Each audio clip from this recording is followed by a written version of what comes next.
नमस्कार, स्वागत है हमारे यूट्यूब चैनल पर। मध्य प्रदेश में एक अच्छी भर्ती आई हुई है। चलिए पूरी खबर आपको हम दिखा रहे हैं। यदि आप नए हैं तो सब्सक्राइब कर लें और अपने मित्रों को शेयर कर दें। ये जो भर्ती आई है जनजाति कार्य विभाग मध्य प्रदेश भोपाल से, मध्य प्रदेश जनजाति एवं अनुसूचित जाति छात्रावास अधीक्षक के लिए है। सेवा एवं भर्ती नियम 2025 के लिए इसमें चयन परीक्षा होगी, जिसमें चयन परीक्षा से अभिप्रेत है कि इन नियमों के तहत छात्रावास जो अधीक्षक हैं उसकी सीधी भर्ती होगी और पात्रता परीक्षा उत्तीर्ण किए जाने के उपरांत इसकी चयन परीक्षा भी होगी। विस्तार था इसका लागू होना क्या रहेगा। मध्य प्रदेश सिविल सेवा नियम 1961 में दिए गए उपबंधों की व्यापकता पर प्रतिकूल प्रभाव डाले बिना ये नियम सेवा के प्रत्येक सदस्य पर लागू होंगे। भर्ती का तरीका क्या रहेगा। सहायक संचालक के सीधी भर्ती के पदों की भर्ती की प्रक्रिया जो है मध्य प्रदेश लोक सेवा आयोग के द्वारा सामान्य प्रशासन विभाग के प्रचलित नियम या निर्देश के अनुसार की जाएगी। जो छात्रावास अधीक्षक की नियुक्ति है निम्नानुसार प्रक्रिया अपनाई जाएगी, अर्थात सीधी भर्ती के अंतर्गत पहले पात्रता परीक्षा होगी और जब पात्रता परीक्षा उत्तीर्ण कर लेंगे तो उसके उपरांत आयोजित चयन परीक्षा भी होगी और पदोन्नति द्वारा, यानी दो प्रकार से भर्ती होगी। एक तो आपका प्री और मेंस होगा, यानी पहले पात्रता परीक्षा होगी और फिर चयन परीक्षा होगी, इसके तहत आपकी भर्ती होगी। और एक इसकी अगली विधि रहेगी पदोन्नति के द्वारा, जो उस विधि में है उनका पदोन्नति कर दिया जाएगा। तो चलिए हम सीधी भर्ती वाली प्रक्रिया देखते हैं जो हमारे काम की है। सहायक संचालक के जो सीधी भर्ती के पद हैं उसकी भर्ती की प्रक्रिया मध्य प्रदेश लोक सेवा आयोग के द्वारा, यानी MPPSC के द्वारा सामान्य प्रशासन विभाग के प्रचलित नियम या निर्देश के अनुसार की जाएगी। जो छात्रावास अधीक्षक हैं उसके सीधी भर्ती के पदों पर भर्ती की प्रक्रिया निम्नानुसार निर्धारित की जाती है, यानी इस प्रकार आपकी जो छात्रावास के अधीक्षक हैं उनकी भर्ती होगी। शासन द्वारा विनिर्दिष्ट अभिकरण द्वारा पात्रता परीक्षा आयोजित की जाएगी, यानी सबसे पहले इसके लिए पात्रता परीक्षा होगी। पात्रता परीक्षा में सम्मिलित होने वाले अभ्यर्थियों को इन नियमों में यथास्थान विनिर्दिष्टता अर्हता प्राप्त होना चाहिए, यानी उसको क्वालिफाई करना पड़ेगा। ऐसे अभ्यर्थी जिन्होंने छात्रावास अधीक्षक पात्रता परीक्षा उत्तीर्ण की है, छात्रावास अधीक्षक चयन परीक्षा में अनिवार्यता सम्मिलित होंगे, उनको चयन परीक्षा में शामिल होना पड़ेगा। पात्रता परीक्षा और चयन परीक्षा में प्राप्तांकों के आधार पर अभ्यर्थियों का जो निम्नानुसार पात्र माना जाएगा। फिर ये इस प्रकार रहेगा। जो पात्रता परीक्षा है उसमें अनुसूचित जाति, अनुसूचित जनजाति, अन्य पिछड़ा वर्ग, दिव्यांग, EWS वर्ग वाले बच्चे 50% से पास होंगे और जो जनरल कैटेगरी वाले बच्चे हैं वो 60% से पास होंगे। चयन परीक्षा में जो आरक्षित कैटेगरी हैं उन वो 40% से पास होंगे और जनरल कैटेगरी वाले 50% से पास होंगे, यानी जो अनारक्षित हैं वो 50% से पास होंगे। चयन परीक्षा में उपरोक्तानुसार प्राप्तांक के आधार पर ही समस्त वर्गों के अभ्यर्थियों की अंतिम वरीयता सूची तैयार होगी और उसी से नियुक्ति की जो प्रक्रिया है वो आगे होगी। जो पात्रता परीक्षा है उसकी जो वैधता है वो आजीवन रहेगी और जो चयन परीक्षा है उसकी वैधता मात्र 3 वर्ष तक रहेगी, यानी अगर एक बार आप पात्रता परीक्षा क्वालिफाई कर लेते हैं तो वह आजीवन रहने वाली है, लेकिन यदि चयन परीक्षा में होगा तो उसकी वैधता 3 वर्ष होगी, यानी 3 वर्ष बाद अगर भर्ती होती है तो चयन परीक्षा में आपको फिर से बैठना पड़ेगा। फिर वर्गीकरण वेतनमान क्या रहेगा इसमें, ये जो पूरा सिस्टम है इसकी आगे नोटिस लगी उसको हम दिखाते हैं। फिर इसमें जो भर्ती है वो कमी और पदों में अधिकता की जा सकती है, ये इसको अब थोड़ा सा पढ़ लेंगे, फिर शर्तें देख लेंगे।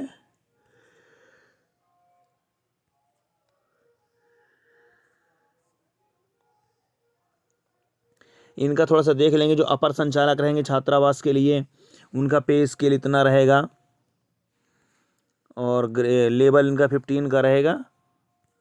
संयुक्त संचालक के लिए 79,900 से लेके 2,11,700 तक पेमेंट रहेगी और ये पे लेवल इनका 14 रहेगा। इस प्रकार इनको अच्छे से थोड़ा देख लेंगे। जो संभागीय उप संचालक रहेंगे इनका जो लेवल है वो 13 रहेगा, 67,300 से लेकर 2,06,900 तक पेमेंट रहेगी इनकी।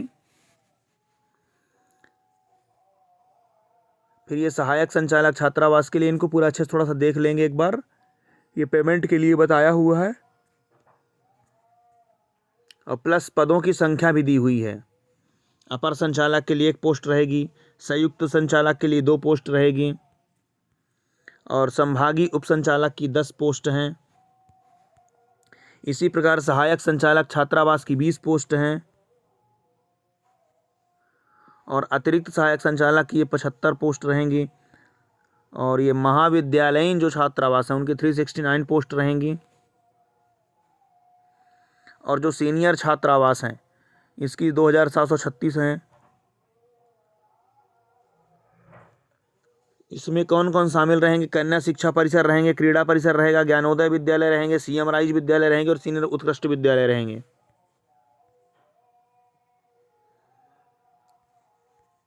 और ये जो जूनियर छात्रावास अधीक्षक हैं इनकी 1965 पोस्ट रहेंगी। जो अपर संचालक हैं उनकी जो पोस्ट है वो सीधा पदोन्नति द्वारा होती है। और जो संयुक्त संचालक हैं इनकी भी पोस्ट जो है पदोन्नति द्वारा भरती है। संभागीय उप संचालक की पोस्ट भी पदोन्नति द्वारा ही भरती है, यानी इसमें डायरेक्ट भर्ती होने के कोई चांसेस नहीं है। जो सहायक संचालक होंगे इसकी जो 60% है वो पदोन्नति होती है और 40% के द्वारा ये सीधी भर्ती से होते हैं। लेकिन जो यहाँ पे अतिरिक्त सहायक संचालक हैं इसकी जो पोस्ट है वो 100% सीधी भर्ती से होनी है, पदोन्नति से होनी है, सीधी भर्ती से इसमें भी नहीं है। और जो महाविद्यालयीन छात्रावास अधीक्षक हैं इनकी जो पोस्ट है वो 50-50 रहेंगी, यानी 50% पदोन्नति द्वारा और 50% सीधी भर्ती के द्वारा। इसी प्रकार सीनियर छात्रावास में रहेंगे 50-50। और जूनियर जो छात्रावास अधीक्षक हैं इनकी 100% भर्ती सीधी भर्ती के द्वारा होगी। इनके लिए देख लेते हैं जो योग्यता है और पात्रता। जो सहायक संचालक हैं छात्रावास के लिए इनके लिए 21 वर्ष होगी और एक न्यूनतम आयु है ये। और मान्यता प्राप्त विश्वविद्यालय से इनको स्नातक होना अनिवार्य है। इनके लिए आपको प्री और मेंस निकालना पड़ेगा, ये लगभग सबके लिए रहेगा। फिर महाविद्यालयीन जो छात्रावास हैं इसके लिए भी वही आपका स्नातकोत्तर उपाधि है और न्यूनतम आयु 21 वर्ष ही है। सीनियर के लिए भी यही है, स्नातक उपाधि होना चाहिए, 21 वर्ष न्यूनतम आयु होनी चाहिए। प्री और मेंस दोनों निकालना पड़ेगा आपको इसमें। फिर जूनियर छात्रावास अधीक्षक के लिए आपको 12वीं पास होना चाहिए। और ये जो है ये भी दोनों पात्रता और चयन निकालना पड़ेगा, न्यूनतम आयु उसकी भी 21 वर्ष है। इनको थोड़ा सा देख लेंगे कहाँ कहाँ कैसे नए पद होंगे।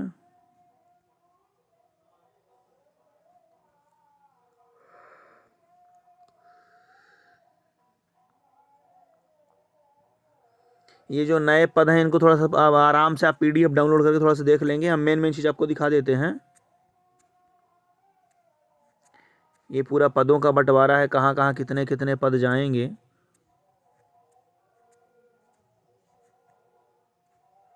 ये इनका पे लेवल रहेगा, कहाँ पे कितनी इनकी पेमेंट रहेगी।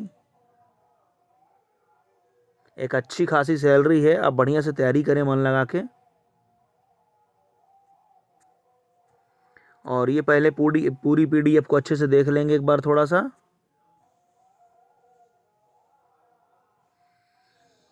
ये यहाँ पे बता रहा है कि इसको अच्छे से पढ़ेंगे और जो न्यूनतम आयु उसको अच्छे से पूरे कर लेंगे।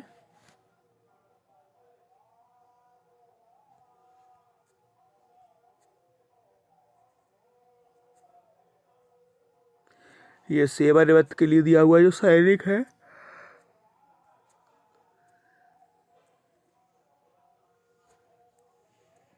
इनको थोड़ा सा आपको अच्छे से देख लेंगे। आरक्षण वाला भी पूरा ये देख लेंगे।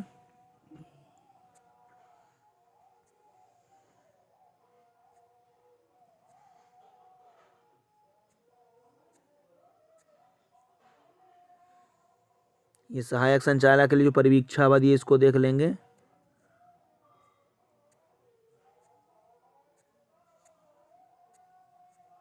इस प्रकार इसको पूरा थोड़ा सा अच्छे से देख लेंगे और ज़रूर इसकी अच्छे से तैयारी करें।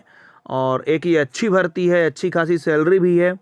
जो भी आपके मित्र ग्रेजुएशन हो, PG हो, 12th लेवल हो, उनको अच्छे से शेयर कर दें और अच्छे से तैयारी करें। लेटेस्ट अपडेट के लिए आप चैनल को सब्सक्राइब कर लें, अपने सभी मित्रों को शेयर करें। धन्यवाद।